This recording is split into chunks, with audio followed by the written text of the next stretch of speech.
நினப்பு என் மேல இருந்தும் எட்டி போகலாமோ? கட்டுப்பாடு இருந்தும் கட்டிக்கு முன்னே ஒட்டிக்கொள்ளலாமோ? முத்தமிட்டா மோசம் என்ன உண்டாகும்? சத்தமிட்டா உன் நிலைமை என்னாகும்? புது வளையல அரைச்சு தொண்டையில தான் நினைச்சு மாமன் கிட்ட பேச போற மணிக்கணக்கா. தூண்டாமணி விளக்க தூண்டி விட்டு எரிய வச்சு ஓ முகத்தை பார்க்க போற நாள் கணக்கா.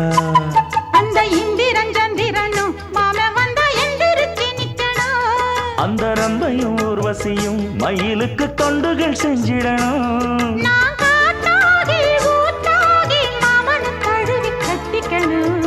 தூது வளையல அரைச்சு தொண்டையில தான் நினைச்சு நானும் கூட